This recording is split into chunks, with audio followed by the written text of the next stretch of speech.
અને હવે વાત કરીએ કૌભાંડી ઉપર સકંજો કસાયો છે તેની.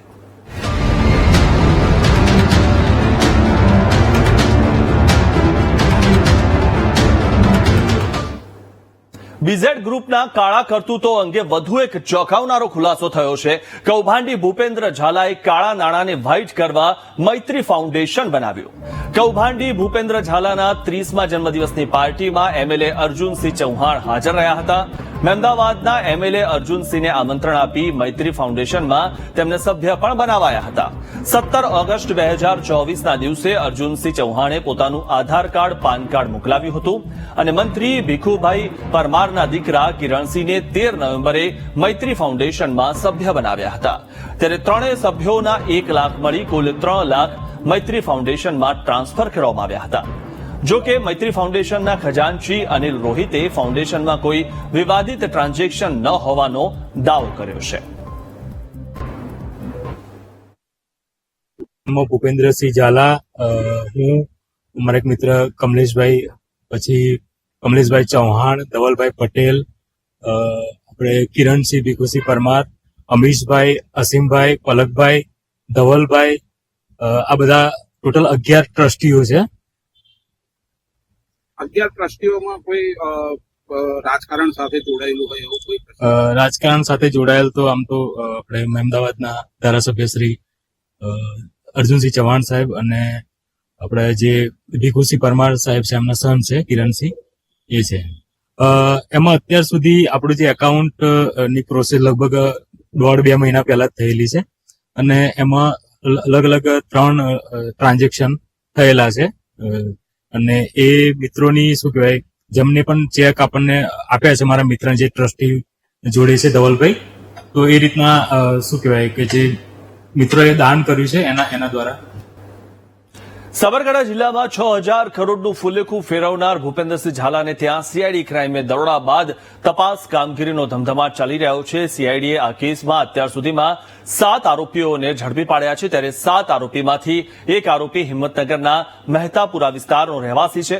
આરોપી આશિક ભરથરી છે અને ભરથરી પરિવારના દીકરા સામે સીઆઈડી ક્રાઇમની ટીમે કાર્યવાહી કરતા ખળભળાટ મચી ગયો છે. એ સંબંધે 7 આરોપીઓની ધરપકડ કરવામાં આવી હતી. એ 7 આરોપીઓ પૈકી 6 આરોપીઓ ત્યાંના ઓફિસના કર્મચારીઓ હતા અને એક જે મયુર દરજી હતો એ એમનો એક એજન્ટ હતો.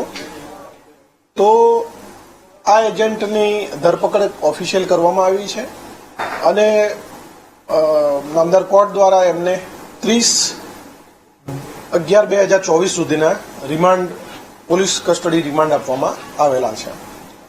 વધુ તપાસ હાથ ધરતા તપાસ દરમિયાન બીઝેડ ગ્રુપના માલિકની અલગ અલગ મોંઘી અને કિંમતી ગાડીઓ, વોલ્વો, મર્સિડીઝ, પોર્શે, ફોર્ચ્યુનર અને હેરિયર જેવી મોંઘી ગાડીઓ પણ સીઆઈડી ક્રાઇમ દ્વારા કબજે કરવામાં આવી છે. એ પણ ધ્યાને આવ્યું છે કે આ જે ગાડીઓ છે એ રોકાણકારોના પૈસાથી વસાવેલી છે અને એ ગાડીઓ મુદ્દામાલ તરીકે સીઆઈડી ક્રાઇમ દ્વારા જપ્ત કરવામાં આવી છે. વધુ તપાસ કરતા બીઝેડ ગ્રુપના અલગ અલગ એકાઉન્ટ અમને મળ્યા છે. એકાઉન્ટની ડિટેલો બેંક જોડેથી માગી અને આગળની કાર્યવાહી કરવામાં આવશે. એમની પ્રોપર્ટી, એમના ફેમિલીના સભ્યો દ્વારા વસાવવામાં આવેલી પ્રોપર્ટી પણ ધ્યાને લઈ અને આગળની કાર્યવાહી કરવામાં આવશે. 7 આરોપી પકડ્યા છે, એમાં મયુર દરજી મુખ્ય એજન્ટ હતું. બાકીના લોકોનો રોલ શું છે જેને આરોપી તરીકે અત્યારે બતાવ્યા છે? એવા લોકોમાં આ જે લોકો હતા એ અલગ અલગ ઓફિસોમાં જે રોકાણકારો આવે છે એમને ફોર્મ ભરાવાના, લોભામણી, લાલચો આપી અને એમના જોડેથી મોટા પ્રમાણમાં જે ડિપોઝિટ્સ હોય એ લેવાના, મતલબ જમા લેવાની કામગીરી, અને ઓફિસની અલગ અલગ જે પૈસા આવે છે તો એ પૈસા મૂળ ભૂપેન્દ્ર ઝાલા સુધી પહોંચાડવા સુધીની કામગીરીમાં અલગ અલગ જગ્યાએથી સંકળાયેલા હતા. એ પૂરતો એમનો રોલ છે. અત્યારે હાલ તો જે પકડાયેલા આરોપીઓ છે એ અને બેંક અને અત્યારે તો અમે ઇન્ફોર્મેશન ગેધરિંગ કરી રહ્યા છીએ. ઇન્વેસ્ટિગેશન નિયમો અનુસારની ચાલી રહી છે.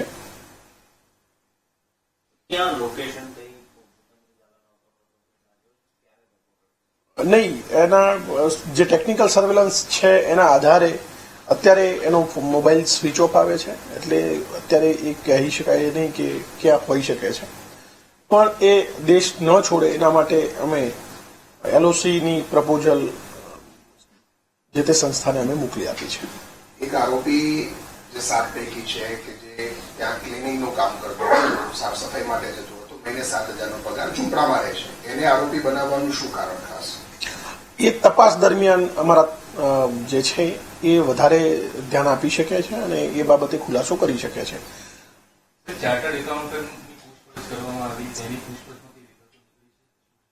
ચાર્ટર્ડ એકાઉન્ટન્ટને લાવવામાં આવ્યા છે અને પૂછપરછ ચાલુ છે.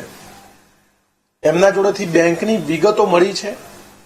બેંકના અલગ અલગ જે બેંકની માહિતી મેળવ્યા પછી એ બેંકમાંથી કેવા પ્રકારના ટ્રાન્ઝેક્શન થયા છે એ માહિતી આગળના દિવસોમાં વધારે પ્રકાશ ફેંકી છે. અત્યારે હાલ તો એક જ સીએ છે, મહેતા છે, બસ. એનાથી વિશેષ બીજી કોઈ સેન્ટ્રલ એજન્સીઓને ઇન્વોલ્વમેન્ટ માટે કઈ સૂચના કેવું છે? યસ, જીએસટી, સેન્ટ્રલ જીએસટીના અધિકારીઓ સાથે અમે સંપર્કમાં છીએ અને બીજી અન્ય એજન્સી છે એ એજન્સીનું કામ અમારું ચાર્જશીટ થાય પછી એ એજન્સી આવી શકે છે. સામાન્ય રીતે જોવા જઈએ તો એજન્ટોને મોટી ગાડી આપવાની એક આમાં સિસ્ટમ જોવા મળી છે કે જે વધારે રૂપિયા લાવે એ લોકોને આપવાની. પણ મયુર દરજી દ્વારા અહીંયા મહાઠગ જે આવ્યો છે, ભૂપેન્દ્ર ઝાલાને બે ગાડીઓ ભેટ આપવામાં આવી છે, એ પ્રકારની પણ એક વાત છે. તો શું છે એ પ્રક્રિયા જે પૂછપરછ ઇન્વેસ્ટિગેશન અધિકારી છે અને ઇન્વેસ્ટિગેશન આધારે અમે કહી શકીએ અત્યારે કેવી ગિફ્ટ આપવામાં આવતી હતી, કોના દ્વારા કોને ગિફ્ટ આપેલી છે એ વિશે હું વધારે નહીં કહી શકું. ગ્રોમોર આખું એજ્યુકેશન ઇન્સ્ટિટ્યૂટ છે, એ પણ ભૂપેન્દ્ર ઝાલાએ પરચેસ કરેલી છે. એની સામે કોઈ કાર્યવાહી થશે? કારણ કે ત્યાં હજારો છોકરાઓ અત્યારે અભ્યાસ કરી રહ્યા છે અને એમનો અભ્યાસ પણ ચાલુ છે. વિદ્યાર્થીઓને ચિંતા છે કે અમારા અભ્યાસનું શું થશે? ગ્રોમોર બાબતે ત્યાર સુધી કોઈ ઇન્વેસ્ટિગેશન નથી કરવામાં આવ્યું. ગ્રોમર કેવી રીતે ખરીદવામાં આવ્યું છે, કેવી રીતે ત્યાં ભાગીદારી છે કે પોતાની જ છે કે અન્ય કોઈની છે, કેવી રીતે પાર્ટનરશિપમાં હતી કે પોતાની સ્વતંત્ર હતી, એ બાબતે હજુ કંઈ ખ્યાલ નથી.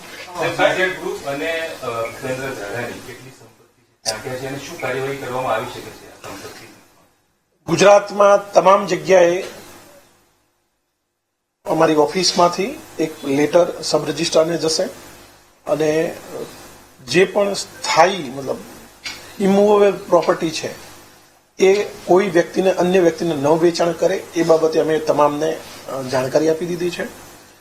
તમામ બીજી જે એજન્સી છે બેંક સિવાયની, સીડીએસએલ, એનએસડીએલ, કે જ્યાં શેર માર્કેટ અને પાન કાર્ડના આધારે અને આધાર કાર્ડને આધારે જે પણ ઇન્ફોર્મેશન અમને મળશે એના આધારે કાર્યવાહી કરવામાં આવશે. હજુ સુધી નથી આવ્યા પણ એ ધીરે ધીરે આવશે. નહીં, હજુ તો બેંક એકાઉન્ટની ડિટેલ અમારી જોડે આવે, બેંક જોડેથી માહિતી માગીશું અને એમાંથી અમને ખબર પડશે કે એમાં કોણ ઇન્વેસ્ટ કરતા હતા, રોકાણ કરતા કોણ હતા અને એમનું અમે સામેથી જરૂર જણાશે તો સામેથી અમે કોન્ટેક્ટ કરી અને નિવેદન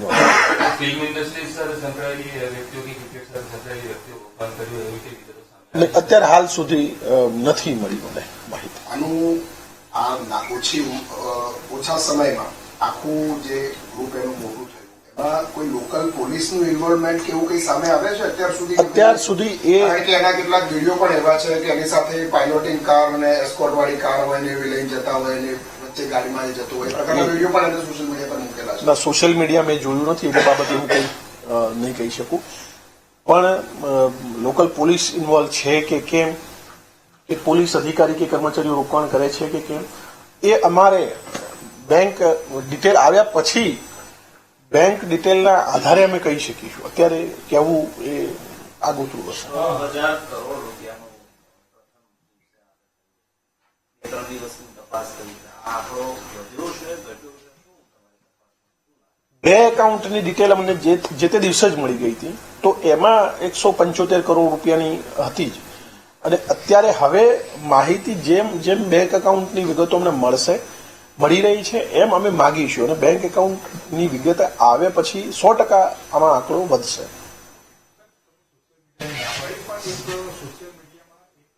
ધારાસભ્ય દ્વારા પણ એક વિડીયો આવ્યો છે અને એમાં ક્યાંક ને ક્યાંક એકના ડબલ અને ડબલના 4 ગણા થાય છે એ પ્રકારની એમની માહિતી છે, એ પ્રકારની પણ વાત કરતા એવો છે. તો એ તપાસમાં ક્યાંક ને ક્યાંક કોઈ મદદરૂપ એમાં તમે લેશો? જરૂર પડશે તો અમે સામેથી કોન્ટેક્ટ કરી અને તપાસમાં મદદરૂપ થશે તેવી તમામ બાબતોનો ઇન્વેસ્ટિગેશનમાં તપાસમાં અમે એનો સમાવેશ કરીશું. સર, કોઈ પોલિટિકલ ઇન્વોલ્વમેન્ટ, કોઈ રાજકીય નેતાનો પીઠબળ? અત્યાર સુધી અમારી જોડે એવી કોઈ જ ડિટેલ નથી કે અમે એમ કહી શકીએ કે આમનું ઇન્વોલ્વમેન્ટ છે. અત્યારે અમારી જોડે જે માહિતી છે એ ડેટા સ્વરૂપે છે, તો એ બાબતે કહેવું થોડું વહેલું હશે. Thank you. सारा लोग तो बोली हिंदी वाला